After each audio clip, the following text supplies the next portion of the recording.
All right, let's move on to next topic. XFL, USFL. XFL comes back with The Rock. Redbird is coming behind it. ESPN is where the games are aired.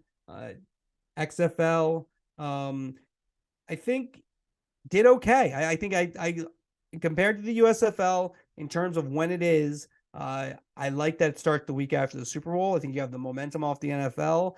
When you look at Fox and NBC, because of their programming, they have some golf for NBC, NASCAR for the for Fox, and then also they I think maybe wanted to avoid the NCAA tournament.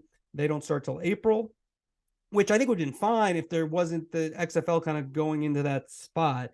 And so, ultimately these leagues either one probably goes away or they combine. But at the moment, we saw last year USFL had a strong start. I thought, it's not the NFL, but I think how they're building. I like when you build slowly, small. I think sometimes people want to make it like, oh, we're going to be the NFL on day one. It takes time to become an established league, and so I thought they did a good job. XFL, what was your view? I'm going to say a couple of red flags for the XFL. This is the third iteration of the XFL. The most recent one was right before COVID hit in 2020. The attendance at the games was down considerably across the league, and that had to do with who's down last week was the marketing around the XFL. I think that had a lot to do with it. I will say this chocolates, though, but now you got the chocolates, so now the marketing. I got the chocolate, so yeah. Now I'm very hyped on them. A quick shout out to the DC Defenders, big win in week 1, as you know, Andrew. But yes, that was a Sunday night game. The crowd was raucous. They were throwing things on the field. They had a beer snake going with the empty beer cups that the security got rid of. Totally unfairly, Andrew.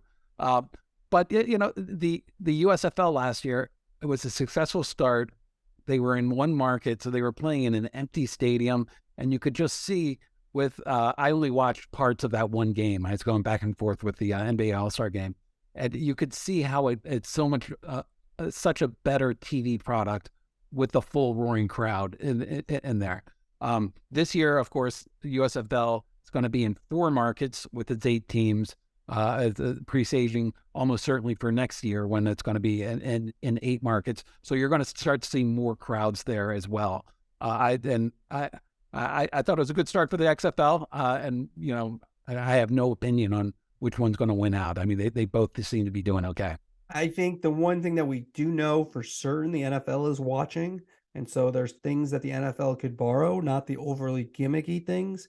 But one thing that I think that was very apparent with the XFL and ESPN was leaning in to gambling, that the spreads on the score line, and I wouldn't be surprised if the USFL, if they can, tries to do that as well. I just think that's where you sort of there's a lane that's never been really presented before. When you talked about the third iteration of the XFL.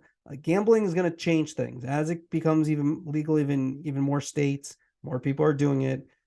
People like to gamble on football. It's 3 hours. And if there's a Seattle Sea Dragons versus DC Defenders game, 7-point spread, they might put down some money and get into it. And I think, we're going to see that in sports, and that's why sports probably aren't going anywhere. I mean, one of the reasons, besides they're very popular, but I see the lower rate. I just think gambling's, we're just still we've kind of moved that topic to the side for a little bit here, but that still is going to be a big part of the future. Yeah, I found that, to be honest, a little bit off-putting, the over-under that was on the sort of score bug.